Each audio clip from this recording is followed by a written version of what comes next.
आजादी cup football महोत्सव रेमुंडा आज थुआपाली और चिचिंडा भितर खेल होता और चिचिंडा 1-0 रे जीति थिबार बेलके रेफरी हिसाब से शिवानंद दास, अश्विनी मेहर, अनिल बाग और आज मुख्य अतिथि थे श्रीजुक्त सुरेश पुजारी, सांसद बरगढ़।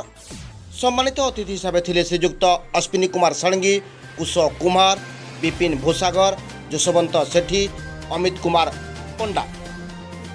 ट्रॉफी प्रदानकारी हेले